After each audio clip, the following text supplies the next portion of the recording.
From the Chesapeake Bay Journal, your source for independent environmental reporting, this is Chesapeake Uncharted, the podcast that uncovers stories about the Bay, its interconnected ecosystem, and the people who rely on them. I'm Jeremy Cox. On today's episode... It's incredible. Like, we had this discussion multiple times. We were a group of 16 to 18-year-olds. We weren't confident that our idea was going to be taken seriously, especially in federal government. A lot of people are older, have years and years of experience. The people we were presenting to have been doing this longer than we've been alive. Who says Washington is broken? Well, maybe not completely broken. Our guest today has a story to tell that may just make you think twice about the power of the people. And once you hear it, I think you'll understand why we're bestowing the title of Wave Maker onto her.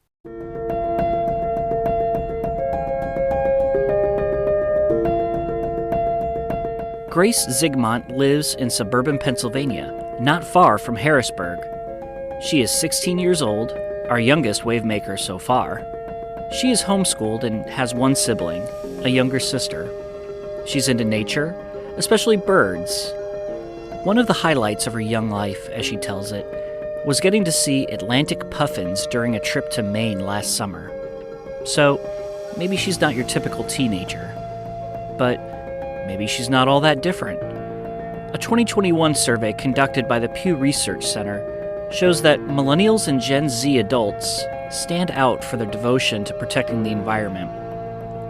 A quick primer, in case you don't work with these social science terms every day. Millennials are defined as those born between the early 1980s and late 1990s. Gen Z includes those born between the late 90s and early 2010s. The survey found that about 70% of both generations said that climate change should be the top issue to ensure a sustainable planet for future generations. When asked if climate change was their top overall concern, well over 30% of Gen Z and millennials agreed. Long story short, young people care about the environment.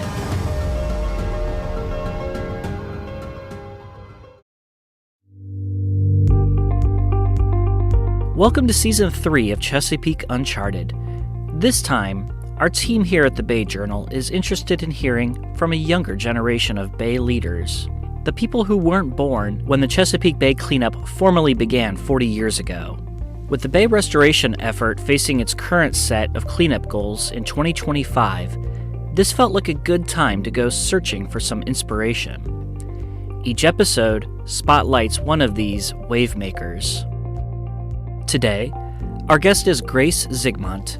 She has packed more environmental action in her 16 years than most people accomplish in a lifetime, and she still has big plans for the future. We'll dive right into it after this short break.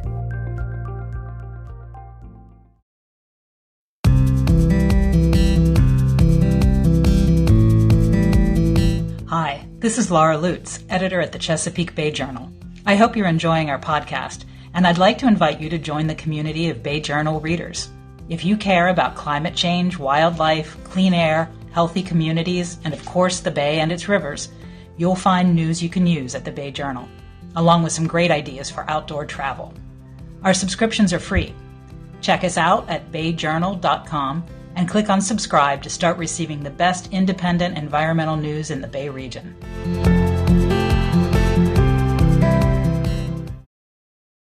Hello again. On today's episode of Chesapeake Uncharted, we're listening to my interview with Grace Ziegmont. She may still be a teenager, but when it comes to the environment, she speaks with knowledge well beyond her years.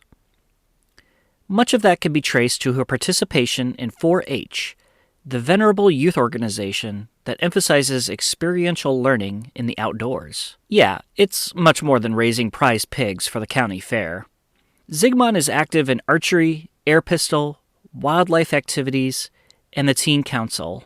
In 2023, the Pennsylvania 4-H chapter named Grace as one of its state project ambassadors. These are members who provide guidance to 4-H staffers statewide on programming and projects. Grace also serves as the president of the Governor's Youth Council for Hunting, Fishing, and Conservation. And I haven't even gotten to her role in making historic change happen within a federal agency. It's much better hearing it from her anyway. So let's get started. Well, Grace Ziegmont, thank you so much for coming on. Thank you for having me. Well, you are officially the youngest wave maker that we've had so far, and really excited to jump into it here. I found out about you because of your work through 4-H, and you have, as of last year, a pretty important role with them. Can you tell me about what you do at a state level there? Yeah, so I'm a state project ambassador. I cover environmental science, shooting sports, and camping, but I've mostly focused on environmental science and camping the past 2 years. So what the state project ambassadors do is a program that we get professional development all throughout the year. We have our monthly meetings, and we also provide youth feedback to the program. So how the event looks from a participant standpoint, how we think it can improve, things we like, things that should stay the same. And we also get to connect with people across the state so that we get to learn more about our project areas that we're all passionate about. Well, let's back up a little bit. I'm from the city, as it were, growing up, and I never had an opportunity to do 4-H. What is 4-H? What does it do? There's a lot of different areas of 4-H. I'm also from a more urban area. I'm from the Harrisburg area. So I have never been very involved in agriculture or livestock. It's the one project area I haven't done actually. But 4-H at its core is a youth development organization that teaches hard skills like leadership and similar skills that can be used in a career later down the road. It might be in livestock, you might go into more of an agriculture career. But I know a lot of people like myself don't plan on it, but we learn these leadership skills like public speaking, ways to better communicate with a team so that we can take this into our career or whatever else you plan to do after you graduate out of 4-H. You're 16 years old, and you've been with 4-H, did I see correct, for 11 of those 16 years? Yeah, I joined when I was, I think, 5 or 6. I was just talking about it last night. You lose track of how long you've been in it. I feel like I've always been in it. Well, why did you join, and what's kept you involved, do you think?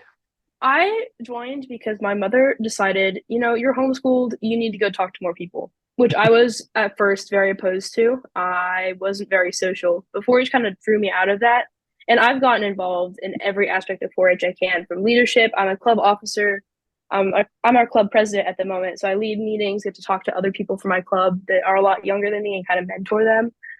And it's also just led to different avenues. Like I got into a program called Wildlife Leadership Academy because my county educator nominated me for it, and that has led to going to study puffins in Maine. What would you say has been your favorite activity, your favorite thing that you've done with 4-H? My favorite activity by far was the national conference. So you can apply to the state office to go. I was accepted last year, and I got to go. You have 24 hours to work with other people your age to come up with a proposal to whatever government agency you're assigned. I was assigned to the Council of Environmental Quality, Executive Office to the President. Mm-hmm. So we got to go to the White House and present on how youth can get more involved, especially at a national level. So what we presented to them was a youth council under the EPA that would give feedback and advice, especially from college students who are currently researching these types of things.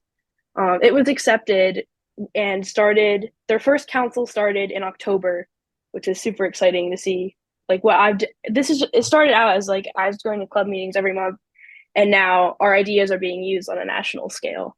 Well, I'm not gonna lie, I was super impressed by that, and I think that's why we were like, Grace is definitely a wave maker.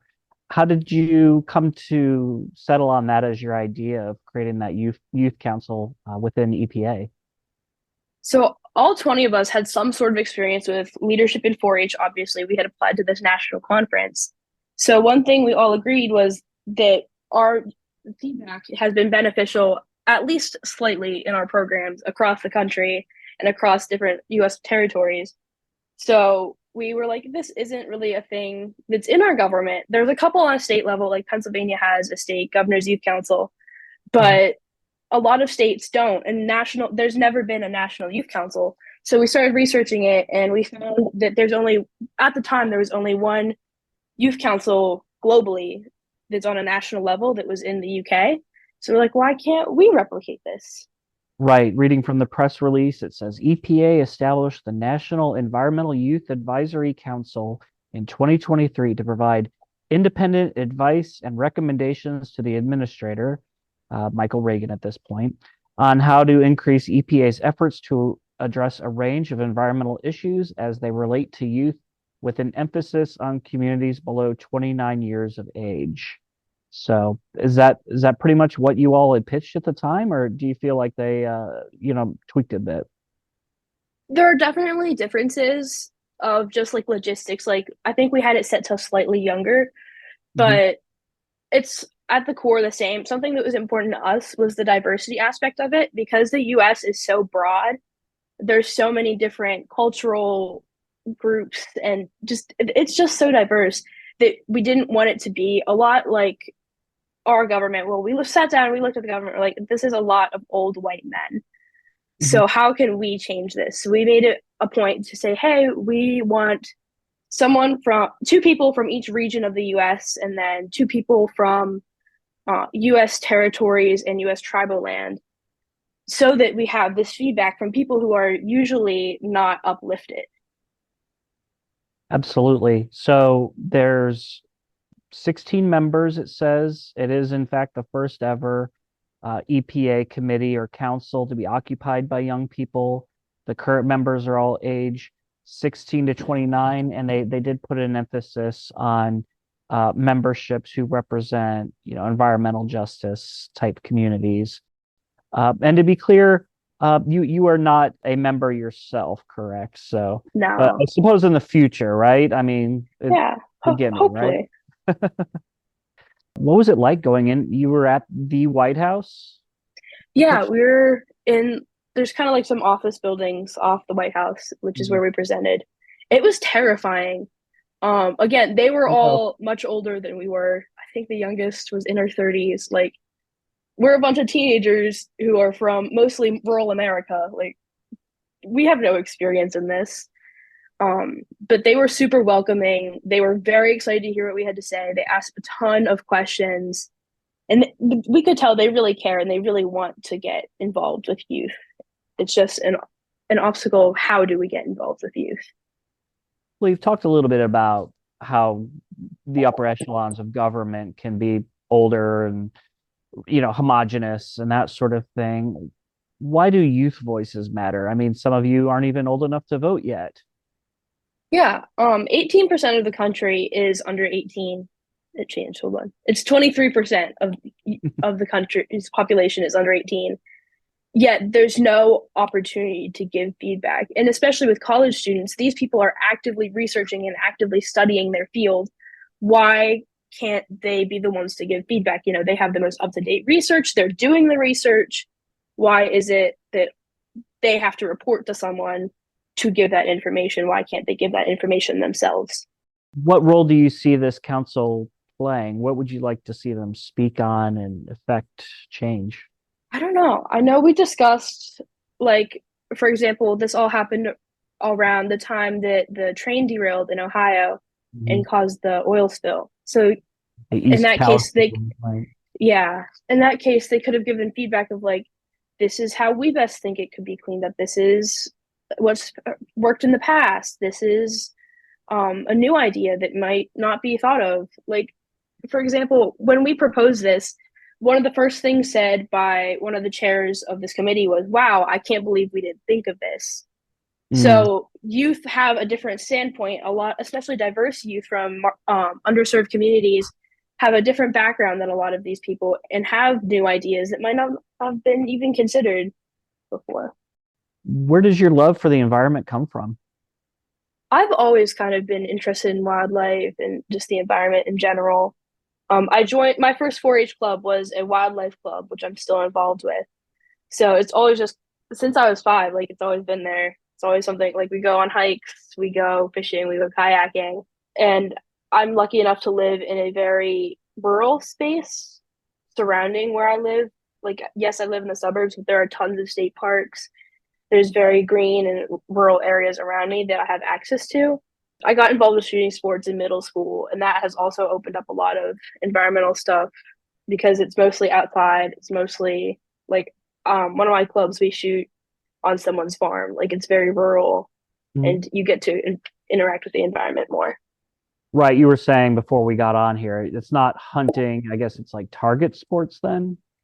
Yep, I do shooting sports mostly through 4-H. I do a couple of things outside of 4-H, Mhm. but the big things are so we have during the winter for air pistol is what I'm focusing on this year. So during the winter we have our weekly practices that lead up to the state contest, and then I think we go back to monthly practices, and then it kicks up again into higher gear next winter. That's cool. So what is an air pistol? It is a pistol is powered by a there's some variation, but mine is a cartridge with CO2 in it Mhm. that works very similar to like a regular pistol, except there is a lot less lead that's introduced to the environment because the pellets are so small, which is Mhm. something I'm also very interested in, like the ramifications of shooting sports and lead And into the ground. you're shooting at like a bullseye or something, or Yeah, we use mostly paper targets in a little metal box that are 20, 30 yards away. and I'm sure you hit that bullseye every time, right? Oh, definitely. That's cool. Have you won awards at this or? Yeah, I last June I placed first for my age division in air pistol and archery at the Wow. regional competition, as well as getting first overall in air pistol at the regional competition. Oh, that's exciting. Very Yeah, cool. and second place at states with archery. Is there anything kind of environmental that you're involved with? Not directly in 4-H, but I'm the president of the Governor's Youth Council for Hunting, Fishing, and Conservation. Mhm. And this year especially, we're trying to get more like give back to our communities. I know they have a stream cleanup planned for this summer, and we've been talking about doing a range cleanup for a while now. Gosh, you have such a long resume. I missed that one. When were you appointed to that board? I was uh, I was accepted in June of 2023, and I was president by November 2023. Funny that they reel you in. And Yeah, what's the point? What is the purpose of that board? we do a lot. A lot of what we do is education for people on the council, people outside the council. We speak at a couple different conferences. We have a booth at Farm Show where we talk to the public. But one of the main things we do is advise the governor, DCNR, Game Commission, Fish and Boat Commission on different hunting, fishing, and conservation legislation that comes up. So Mhm. oftentimes that entails writing a letter to the governor's office or maybe Fish and Boat Commission of this is what we think about this bill, this is our feedback, and then Mhm. hopefully help advise and shape the opinion of whoever we're writing to. Putting you on the spot again here, but what would you say is the biggest thing that the adults in the room, so to speak, should know about what youth care about when it comes to the environment? I feel like the big thing is just youth perspective in general. Oftentimes I'm told throughout different things I do, like, a lot of youth are unmotivated. You just play video games. You're not interested in what's going on around you. And if you take the time and are willing to listen to youth voices and listen to youth feedback, you'll find that's not the case. It's just a lack of opportunity oftentimes, which is one of the reasons I am so like into 4-H and think everyone should be at least a little bit involved in 4-H because there is that platform to give your feedback that it often isn't taken seriously in other spaces. I wonder what you would say, and it's clear you've given a lot of thought to this. Some people might be skeptical. Oh, you created a youth council. That's nice window dressing, or that's a feel good kind of measure. What do you say to that person who thinks it's just, oh, good public relations and nothing more? Even if it is just public relations, which most of these aren't, it's a good way for youth to get involved in their communities, learn about more issues that might not even be on the top of our, like in front of us. Mhm. Um, and at the very worst, if it does nothing else, it gives them networking opportunities to build those future relations for their future careers. Maybe Mm. they don't do anything. Maybe this does just fall to the side. At worst, that's what happens. But at best, they give active feedback. They are actively engaging with their communities and learning about new issues that might not even be on anyone's radar. And they're actively networking and building relationships to help their future careers. You're in high school now. What's next for you? I don't know. I'd like to go to Penn State Du Bois for wildlife technology. I've been kind of looking more into political science majors a little bit more recently. Hmm. I don't Yeah, I know. saw that wildlife technology. I This is the city boy in me. What is that? It's not what it sounds like at all. It's kind of an all-around wildlife degree. I know they do bird banding. That's the first thing that comes to mind. Obviously, I love birds. But it is an associate's degree, and you can do an additional 2 years to earn your bachelor's degree in wildlife and fishery sciences at Penn State main campus. One thing I ask everybody, and when I say this in talking about the Chesapeake Bay, it doesn't have to necessarily, again, mean the actual estuary itself. It could mean, your local creek or the land use around you. I'm wondering if you had any advice, what you would like to see. I mean, basically, this is our own regional, environmental do-gooder force, right? And I don't know, what if you had your say, what would you like to see them put their energy and, the money into? I think one thing that's very important, it's starting to get recognized more, is diversity, equity, and inclusion. Hmm. Um, Again, like I said before, a lot of groups are predominantly white, predominantly male. And especially as an autistic person, it can be harder to get these opportunities. People hear that I'm autistic and okay, well, we might take you a little bit less seriously or make you prove yourself, which shouldn't be the case. It should be an open playing field for anyone, regardless of your skin tone, if you're disabled, if you're a man. Like it should be an open space that I don't feel like it always is at the moment. I didn't know that you were on the spectrum there. So how does that impact you, if I may ask? And you can you can say buzz off as well. That's fine. Yeah, I'm very open about the fact that I'm autistic, especially in the spaces I'm in. There's a stigma to it, which I don't always like. The biggest thing for me is I struggle with communication quite often and getting my point across. But having people, especially in the environmental circles that I'm in, people are starting to get more open-minded. I might not come out and say like I'm autistic right off the bat. I might wait a little bit and Right. so that you get to know me, which shouldn't be the case. You shouldn't have to see what I do and then learn, oh, you're autistic. That doesn't affect anything about how well your work ethic is or how well you can engage with the public. Like it shouldn't really be a deciding factor of whether or not I can do things. I can decide whether or not I can do things. I don't need you deciding for me. Yeah. Does being in nature, is that therapeutic? Yeah. I I work at a summer camp and I work with a lot of neurodivergent kids. Hmm. And just being in nature in general, I know like harsh lighting. People laugh when I say this, but especially like fluorescent lighting, it rings and it drives me crazy. Oh yeah. But there's not fluorescent lighting out in nature. There's not going to be a fluorescent lighting out on a hiking trail. So it is very relaxing. There's not all the stimulation that comes, especially from an urban community. How do you think we get more youth involved in this space, in the environmental space? The biggest thing that I have advocated for in the past couple of years is just the just allow them to get involved, create councils, create spaces for youth to get involved because it's not of a lack of, well, we don't want to, it's a lack of opportunity to. A lot of youth, I know countless people my age who are very motivated to do what they want to do. They're very motivated to help the environment and give back to the community, but they struggle to find spaces where they can and that will allow them to. So just more of like a general open-mindedness of letting youth inhabit these spaces, especially we're in the next generation. We are going to be who is in charge of these spaces one day. Why can't we get a head start and learn more about them now instead of just being thrown into it when we're older? Mm. So make sure they have a forum.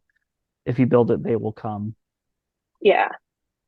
Grace is awesome. Thank you so much. Appreciate it. Thank you. Thank you for having me.